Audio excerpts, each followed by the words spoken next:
حضرت عبداللہ ابن سلام رضی اللہ تعالیٰ عنہ فرماتے ہیں کہ میں یہودیوں کا بہت بڑا عالم تھا. ملنگ شلنگ بندے مطمئن کرنے آسان ہوتے ہیں، عالم فاضل پڑھے لکھے بندے کو کسی بندے کا مطمئن کرنا، متاثر کرنا بڑا مشکل ہوتا ہے. آپ فرماتے ہیں میں نبی کریم علیہ السلام کی بارگاہ میں پہلے دن گیا میں بحث کے ارادے سے، مناظرے کے ارادے سے، چونکہ یہودیوں کا عالم تھا. حضور اونٹنی پر تشریف فرما تھے.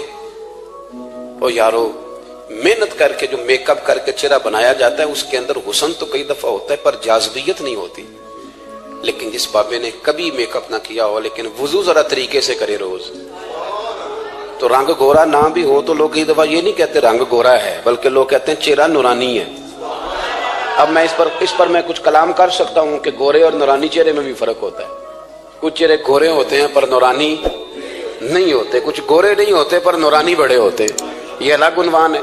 تو حضرت عبداللہ ابن سلام رضی اللہ تعالیٰ عنہ فرمانے لگے جب میں گیا تو حضور اونٹنی پر تشریف فرما تھے، کہتے ہیں سادہ وضو، اور میں دیکھ رہا تھا کہ داڑھی مبارک میں کنگھی بھی نہیں ہوئی تھی. سرکار نے سر پہ سادہ سا امامہ باندھا تھا. حضور اونٹنی پر بیٹھے تھے اور جس اونٹنی پر تشریف فرما تھے اس پہ کجاوا بھی کوئی نہیں تھا. لیکن کہتے دو جملے حضور کی زبان سے نکلے، دو جملے، اور میں ان جملوں کا قیدی ہو گیا. میرے محبوب نے فرمایا جو چاہتا ہے کہ اس کی عمر بھی زیادہ ہو، رزق میں بھی برکت ہو. آپ بھی چاہتے ہیں نا عمر بھی زیادہ ہو، رزق میں بھی برکت ہو، تو حضور فرمانے لگے اس کے لیے کرنے کا کام یہ ہے کہ اگر وہ چاہتا ہے عمر زیادہ ہو، رزق میں برکت ہو، تو اپنے رشتہ داروں کے ساتھ اچھا سلوک کرے.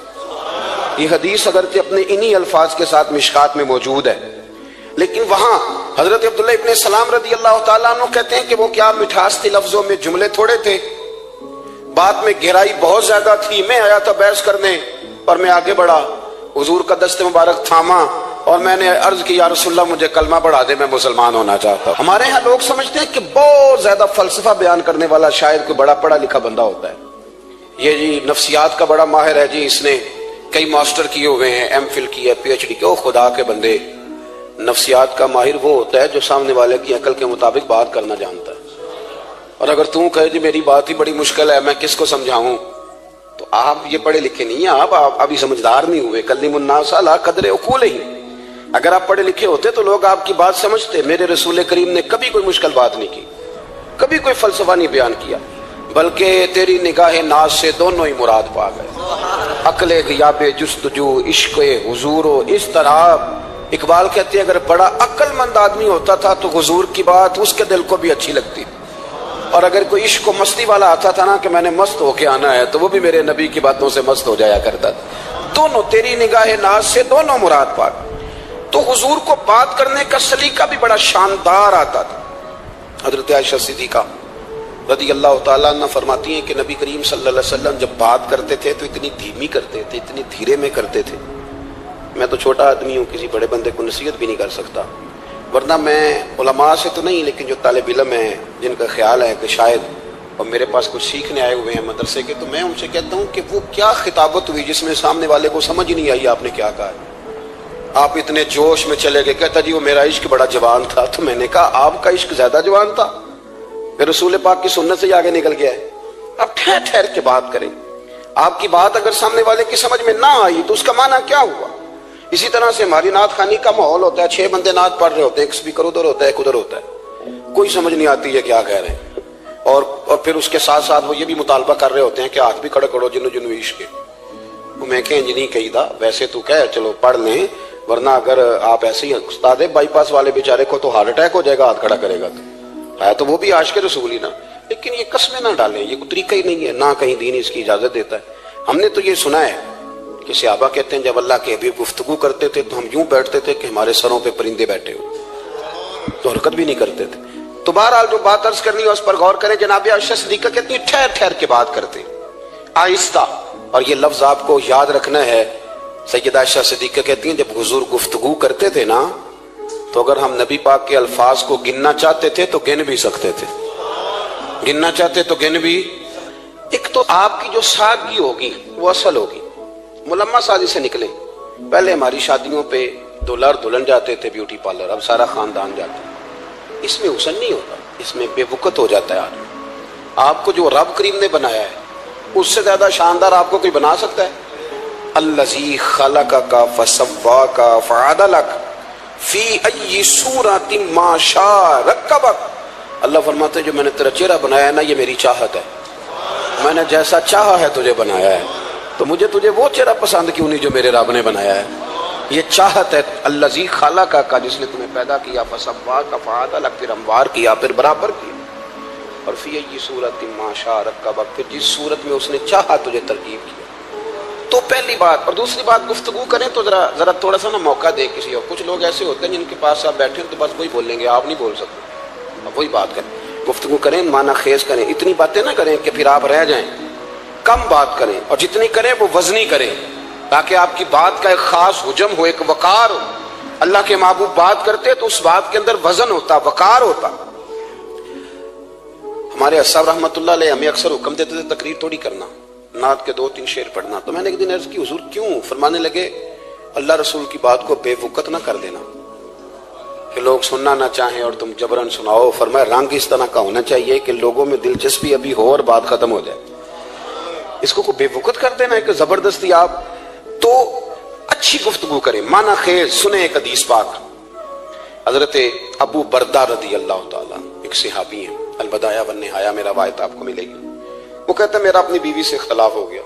بیوی سے جب بندہ راضی ہوتا ہے تو بڑا ہی راضی ہوتا ہے، پھر وہ کہتا ہے کہ جیسی میری ہے ویسی کسی کی بھی نہیں۔ اور جب ہوتا ہے نا ناراض، تو پھر وہ منگنی سے کہانی شروع کرتا ہے کہ جب میری منگنی ہوئی تھی تو تیرے چاچے نے مجھے گورا تھا، اور پھر وہ دن جب رکھے تھے اس دن جو کام ہوا تھا اس کا بھی ذکر۔ اب اختلاف جو ہو گیا، اور جب آپ کسی سے ناراض ہوتے ہیں پھر اس کی خامیاں ساری سامنے آ جاتی ہیں۔ پھر وہ کہتا ہے شادی والے دن تیرے ابے نے صحیح سلوک نہیں کیا، یہ جو مجھے کپڑے دیے تھے جو کو پہننے والے تو نہیں نا، تو میری اماں۔ اب اختلاف ہو گیا۔ اب ہم کیا کرتے ہیں، جو قریب والے لوگ ہوتے ہیں وہ اس پر تھوڑا تیل اور ڈالتے ہیں، وہ کہتے ہیں نہیں تینوں تو پتہ ہی نہیں، جی تین بڑیاں گلاں دا پتہ ہی نہیں، تو تے شادی تو 15 دن بعد سعودی عرب ٹر گیا ساڑھے کو سن کہانیاں، ہم تمہیں بتاتے ہیں تاکہ تباہی اور اترے۔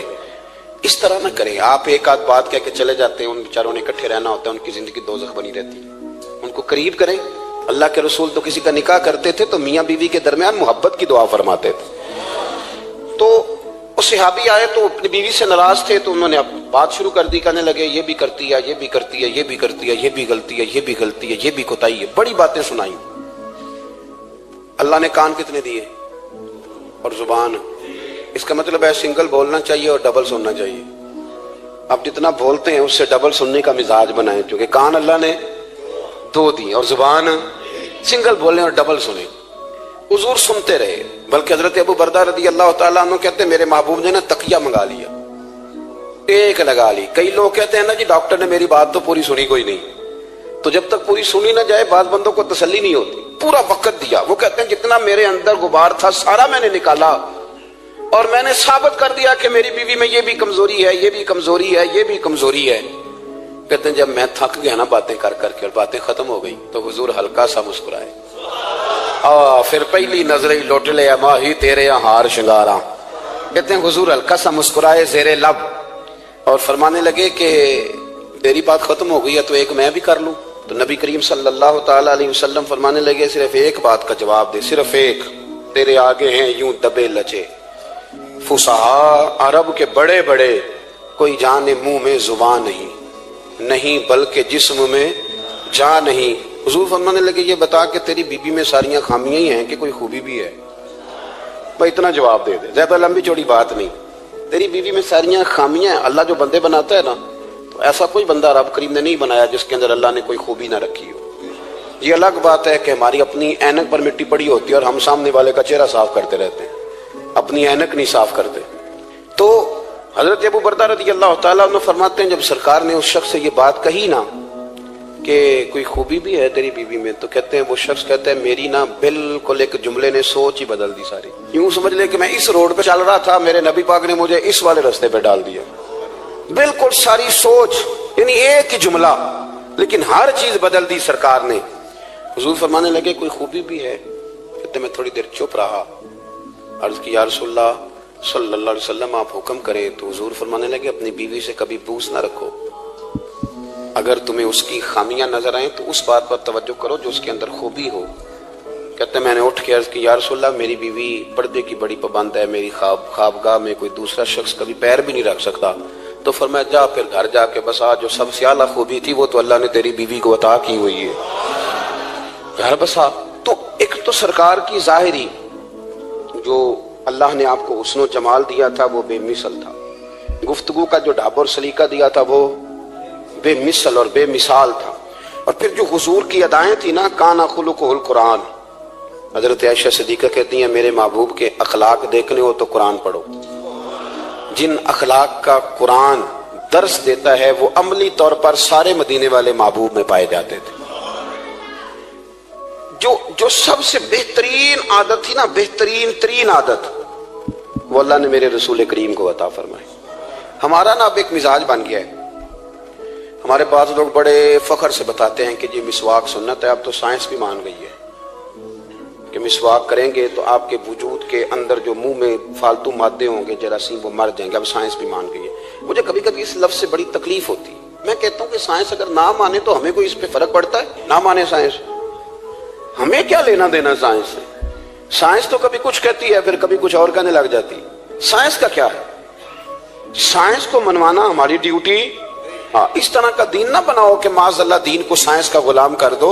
سائنس کل بھی رسول اللہ کی غلام تھی، آج بھی میرے نبی پاک کی غلام ہے۔ تو حضور کی جتنی ادائیں ہیں، جتنی، ایک کدو شریف ہے، حضور نے کدو استعمال فرمایا ہے۔ آپ چلے جائیں کسی بھی جگہ پہ، جس بندے کو بہت زیادہ بلڈ پریشر کا مسئلہ ہونا تو اب اس کو ڈاکٹر کہتے ہیں کہ کدو ملے تو اس کو استعمال کراؤ۔ تیزابیت حد درجے اختیار کر جائے اور اندر کا نظام سارا درم برم ہو جائے تو اس کو کدو استعمال کراؤ، اور آپ اس کی خاصیت دیکھ لیں۔ تمام سبزیوں میں سے تحقیق بھی سب سے زیادہ اسی پہ ہوتی ہے۔ میرے رسول پاک کا ایک طریقہ مبارک ہے، اور صحابہ کے اگرچہ سید الطعام گوشت ہے، کانوں کا سردار اسے کہا گیا، لیکن حضرت انس بن مالک رضی اللہ تعالیٰ عنہ فرماتے ہیں کہ درزی نے نبی پاک کی دعوت پکائی تھی، وہ درزی تھا، کپڑے سیتا تھا۔ آپ فرماتے ہیں کہ میں حضور کے ساتھ اس درزی کے گھر گیا تو گوشت اور کدو پکا ہوا تھا۔ فرماتے ہیں اگرچہ سردار گوشت ہی ہے پر نبی کریم نے نا گوشت کے ٹکڑے ہٹا کے نا تو اندر سے کدو نکال کے کھایا۔ حضرت انس بن مالک کہتے ہیں مجھے کدو پسند نہیں تو میں نے کبھی نہیں کھایا تھا، گھر میں ہوتا تو میں جھگڑا کرتا، پر آج حضور کی رغبت دیکھی نا تو کل نہیں پسند تھا پر ابھی مجھے کدو بڑا پسند ہو گیا، مجھے کدو شریف سے پیار ہو گیا۔ جو اعلیٰ ترین چیزیں تھیں وہ نبی پاک نے استعمال فرمائی، اعلیٰ ترین۔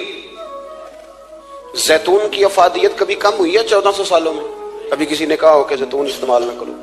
کبھی اس کی افادیت میں؟ یہ امامہ میرے نبی پاک کی سنت ہے، سارے پڑھیے صلی اللہ، حضور کی سنت ہے نا یہ۔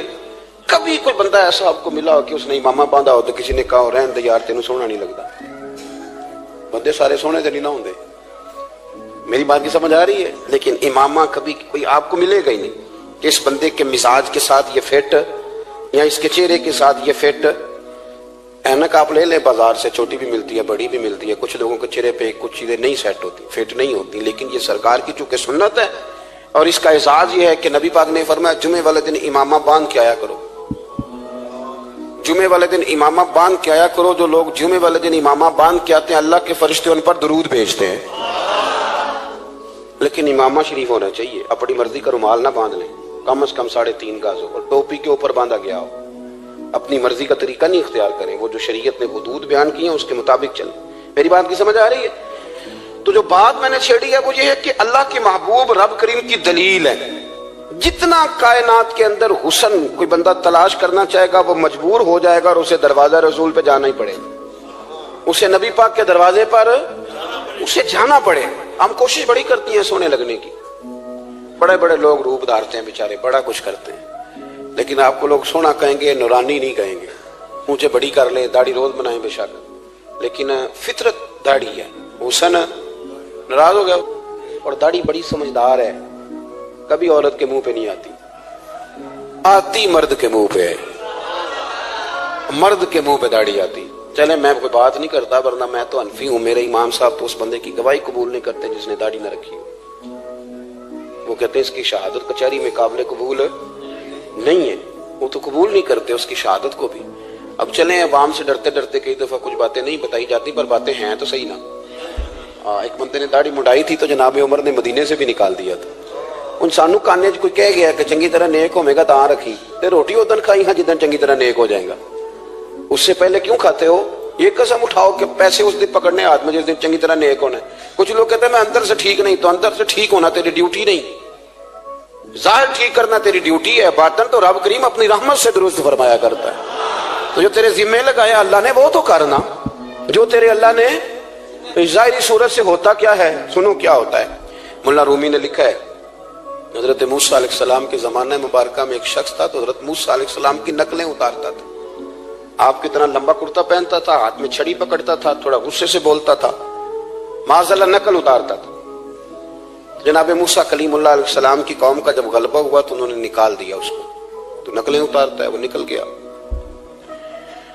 شہر سے باہر نکال دیا. حضرت موسیٰ کلیم کہتے ہیں میں ایک دن کوہ طور پہ گیا ہوا تھا تو رب کریم نے مجھ سے فرمایا کہ فلاں جگہ فلاں درخت کے نیچے میرا ایک دوست انتقال کر گیا ہے, اسے اٹھائیے, غسل دیجیے, کفن دیجیے, جو اس دور کا طریقہ تھا تدفین کر دے. حضرت کلیم علیہ السلام فرماتے ہیں میں اپنے حواریوں سمیت پہنچا, جب بندے کا چہرہ دیکھا تو حیران ہو گیا, یہ تو نقلیں اتارنے والا ہے, تو نقلیں اتارنے والا ہے. پر اللہ کے نبی رب کریم کے حکم کے آگے لا تو اللہ نہیں کرتے. یہ نہیں کہتے کہ میری عقل میں نہیں آ رہا. اٹھایا, غسل دیا, کفن دیا, تدفین کر دی اس کو. جب دفن ہو گیا حضرت موسیٰ علیہ السلام کوہ طور پہ حاضر خدمت ہوئے اور بارگاہ عالی مرتبت میں عرض کرنے کے مالک تو بے نیاز ہے, چارہ سوال تو نہیں, پر اپنی تسلی کے لیے مالک یہ فرمائیے کہ وہ تو نقلیں اتارتا تھا. تو رب کریم نے فرمایا موسیٰ بات یہی ہے, پر میں نے اسے نا مرتے وقت ایمان نصیب کر دیا, وہ آپ کا کلمہ پڑھ کے دنیا سے گیا ہے اور توبہ کر کے گیا ہے, تو مالک اتنی کرم نوازی کیوں ہوئی؟ تو رب کریم نے فرمایا موسیٰ جب وہ تیری طرح بن سور کے نکلتا تھا نا, تیری ادائیں اپناتا تھا تو مجھے پیارا ہی بڑا لگتا تھا, پیارا لگتا تھا. یارو دیکھو نا ترمذی شریف میں حدیث ہے, میرے رسول پاک علیہ السلام نے فرمایا میرا امتی جب سفید داڑھی لے کے قبر میں جائے گا نا, داڑھی اور وہ بھی سفید, تو رب فرشتوں سے فرمائے گا اسے عذاب نہ دینا, یہ میرے محبوب کی سنت سفید داڑھی لے کے آگے, مجھے شرم آتی ہے اسے عذاب دیتے. آپ بات کو سمجھے کہ یہ حضور کی سنت کا اعزاز جو اللہ کی بارگاہ میں, رب کے حضور جو سنت کا اعزاز اس لیے کہ کائنات میں سب سے اعلیٰ ترین جو کام تھا وہ کیا ہی میرے مصطفیٰ کریم نے. اعلیٰ ترین عمل نبی پاک کا, اعلیٰ ترین, اور طریقہ مبارکہ میں حسن اور جاذبیت. اور آپ اندازہ کر لیں ہم لوگ پٹری سے اتر جاتے ہیں, مرضی کرتے ہیں, ہمارا مزاج ہے اتنا مرضی کو کہے کہ الکوہل والی خوشبو استعمال نہ کریں, اور ہم کوئی نہ کوئی دلیل نکال کے لے ہی آتے ہیں. لیکن خوشبو اس دور میں بھی اتنی بکتی ہے جس کی عادت ہے, اور لوگ اپنی اپنی ضرورت کے لیے اس کو استعمال ہے. ان 1400 سالوں میں 1450 سالوں میں ایک دفعہ بھی ایسا نہیں ہوا کہ یہ کاروبار کہیں ٹھنڈا ہوا ہو. حرم شریف اللہ آپ کو لے جائے تو مسجد نبی میں سونے کی دکان کے ساتھ خوشبو والی دکان ہوتی ہے. یعنی اتنا مہنگا کاروبار ہے کہ جتنا کرایہ سونے کی دکان والا دے رہا ہے اتنا ہی خوشبو کی دکان والا دے رہا ہے. اتنا مہنگا یہ کاروبار ہے, ایک دن بھی اس کام کی اہمیت کم نہیں ہوئی. اور رسول کریم نے کیا فرمایا, صحابہ کہتے ہیں 3 چیزوں سے کبھی منع نہیں کرتے تھے. کوئی تکیہ دیتا تھا تو قبول کرتے تھے, کوئی بندہ اگر حضور کو دودھ پیش کرتا تھا تو نبی پاک قبول کرتے تھے, اور اگر کوئی شخص حضور کو خوشبو دیتا نا تو حضور جلدی قبول فرماتے تھے. یہ مزاج تھا. تو جو اعلیٰ ترین چیزیں تھیں ان کو میرے رسول کریم صلی اللہ علیہ وسلم نے کیا, ہمیں کر کے دکھایا. ہمارا ظاہری حلیہ, آج بھی اہل عرب لمبا کرتا پہنتے ہیں, آپ لمبا کرتا پہننے حیا کے زیادہ قریب ہے. کھلا لباس حضور پسند کرتے تھے, یہ شرم و حیا کے زیادہ قریب ہے, اس کے اندر انسان کا پردہ زیادہ ہے. وہ ساری اعلیٰ قسم کی صفات جن سے ایک آدمی متصف ہو سکتا ہے اور اپنے آپ کو سجا سکتا ہے, اپنے معاملات کو ٹھیک کر سکتا ہے, وہ ساری رسول پاک نے ہمیں عطا فرمائی. ایک حضور کا طریقہ مبارکہ تھا کہ سامنے والے جتنے لوگ حضور کے دائیں بائیں رہتے تھے ان کا خیال کرتے تھے. ہم تو خیال رکھواتے ہیں نا اپنا کہ سارے مل کے میری عزت نہیں کرتا, تو میری. تو میں کہتا ہوں کہ یہ تو یہاں اپنی عزت کی بھیک مانگی ہے یا آپ نے لڑائی کر کے عزت لی ہے. ایسا نہ کریں, آپ عزت دینی شروع کر دیں, اللہ آپ کو سکون عطا کر دے. آپ احساس کریں دوسروں کا. حضور نہ شدت کے ساتھ, یہ اعلیٰ سنت ہے میرے نبی پاک کی صلی اللہ ہو, سارے پڑھیے درود شریف صلی اللہ ہو, یہ اعلیٰ سنت. آپ دیکھیں نا بخاری مسلم میں موجود ہے, حضور فرماتے ہیں میرا دل چاہتا ہے میں لمبی نماز پڑھاؤں, لمبی نماز پڑھاؤں, دل میرا چاہتا ہے. لیکن فرمایا جب میں دیکھتا ہوں نا کہ پیچھے بچے بھی کھڑے ہیں, بوڑھے بھی کھڑے ہیں, بیمار بھی کھڑے ہیں, تو گویا حضور فرمانے لگے میں بندوں کا احساس کر کے رب کی نماز چھوٹی کر دیتا ہوں. میں مختصر پڑھاتا ہوں. اور مسند امام احمد بن حنبل میں حدیث کے لفظ ہیں کہ اگر کوئی نبی پاک کا انتظار کر رہا ہوتا تھا تو نماز مختصر پڑھتے تھے اور اس کو فارغ کر کے بھی لمبی نماز پڑھتے. ایسا نہیں کہ اب آئے ہیں 4-5 لوگ تو ان کو پتہ چل جائے کہ حضرت جی بڑی تگڑی نماز پڑھتے ہیں, بڑے صوفی صافی آدمی, یہ نہیں. بلکہ مسند امام احمد بن حنبل میں تو وہ خوبصورت حدیث موجود ہے. سیدنا بلال حبشی رضی اللہ تعالیٰ عنہ فرماتے ہیں کہ میں نے عصر کی نماز کے لیے اقامت پڑھ دی تھی, حضور مصلی امامت پر تشریف لے گئے تھے, ایک یہودی کا غلام آیا اور اس نے آ کے عرض کی یا رسول اللہ میں بڑی مشکل میں ہوں, اگر آپ چلیں تو میرا مسئلہ حل ہو سکتا ہے, میرا مسئلہ حل ہو جائے گا. تو حضور کے احساس کی شدت کا یہ حال تھا کہ نبی کریم نے نمازیوں سے فرمایا تم بیٹھ جاؤ, میں پہلے اس کا کام کر کے آتا ہوں. خدا کے بندے تو ہیں ہزاروں, بنو میں پھرتے ہیں مارے مارے, میں اس کا بندہ بنوں گا جس کو خدا کے بندوں سے پیار. احساس کی شدت یہ حضور کی سنت ہے, اور بہت زیادہ خیال رکھنا دوسرے کا, یہ میرے نبی پاک کا طریقہ ہے. دوسروں کو سوچنا, دوسروں کے لیے بات کرنا, دوسروں کے لیے دعائیں کرنا, ان کے احساسات کا خیال رکھنا. سیدہ طیبہ طاہرہ حضرت عائشہ صدیقہ رضی اللہ تعالیٰ عنہ فرماتے ہیں ایک دن سرکار مجھ سے فرمانے لگے عائشہ جب تم مجھ سے ناراض ہوتی ہو تب بھی مجھے پتہ چل جاتا ہے, جب راضی ہوتی ہو تب بھی پتہ چل جاتا ہے. یہ ہمارا یہ مزاج نہیں ہوتا گھر کے اندر. ہم گھر کے اندر بھی نواب صاحب نے یعنی گھر جا کے کہانیاں سناتے ہیں کہ تم پتہ میں کڈا اوکھا کمائی کیڈی مشکل ہے, پیچھے پیچھے ہٹ جاؤ سارے, میں فتح کر کے ہوں, ابھی کیٹو سر کر کے آیا ہوں. ایک بچہ پانی لے کھڑا ہو جائے, دوسرا دودھ کا گلاس لائے, بیگم صاحبہ فٹافٹ آئیے, ایسے نہیں کریں. میرے رسول پاک علیہ السلام کی پیاری زوجہ کہتی حضور کھا رہا ہے, کھانا مانگا. میں نے اس کی حضور میرے سر میں درد ہے, تو پڑھو نہیں ابن اسحاق کو. محبوب فرمانے لگے لا میں تجھے آٹا گوندھ دیتا ہوں, تو مجھے روٹی پکا دے. یہ بھی سنت ہے نبی پاک کی. ان چپ کر گئے ہو, یہ بھی حضور کی سنت ہے, یہ بھی سرکار کا طریقہ ہے. کبھی کبھی گھر میں جھاڑو دینا یہ بھی نبی پاک کا. حضور کام میں ہاتھ بٹاتے تھے نا ازواج کا, یہ والی سنت کس دن ادا کرنی. ایک دن میں نے جمعے میں یہ بات کی تو ایک بچہ مجھے کہنے لگا حضرت صاحب یہ سنت ادا تے کر لیجیے پر ساڈے ابے نو بھی تے سمجھاؤ نا. ہنسنا نہیں جی مسجد میں اونچا. کہنے لگے وہ بیگم صاحبہ ایک دن بیمار تھیں اور سخت بیمار تھی, تو میں نے چائے کا کپ بنا دیا, علامہ بیچاری مجھے روز بنا کے دیتی ہے, تو میں نے بنا دیا تو ابا جی کہتے پتر رائے دیا آتا نہ خراب کر لیں. تو اب آپ تو سنت کچھ اور بیان کر رہے ہیں, میں کہ تسی شروع کرو نا تاکہ تواڈے بچے تے نہ یہ سوال کرن یہ آج تسی کر رہے ہو. تو اس میں بھی کوئی حکمت ہوگی. بزرگ اگر کو بات کرتے ہیں تو وہ بھی کوئی اتنی بری نہیں ہوتی, اس کے اندر بھی کوئی نہ کوئی حکمت ہوتی ہے. لیکن اپنے گھروں کے ماحول میں خوبصورتی لائیں, یہ سٹیٹس نہیں اہل اسلام کا. بات سمیٹنے کی طرف آ رہا ہوں. حضرت عائشہ صدیقہ رضی اللہ تعالیٰ عنہ فرماتی ہیں حضور فرمانے لگے کہ جب تم راضی ہوتی ہو تب بھی مجھے پتہ چل جاتا ہے, اور جب ناراض ہوتی ہو تب بھی. تو میں نے کہا یا رسول اللہ صلی اللہ علیہ وسلم وہ کس طرح. آنکھیں میں نے کھول لی, حضور کس طرح. تو دیکھو نبی پاک سامنے والے کے جملوں کا بھی احساس کرتے, خیال کرتے کہ سامنے والا کہاں سے بات کر رہا ہے. اللہ کے محبوب فرمانے لگے تمہیں اگر کبھی قسم کھانی ہو نا, تمہارا مزاج ہے قسم کھانی پڑے اور تم مجھ سے ناراض ہو تو پھر تم کہتی ہو مجھے ابراہیم کے رب کی قسم, اور جب تم راضی ہو اور قسم کھانی پڑے تو کہتی ہو مجھے محمد مصطفیٰ کے رب کی قسم.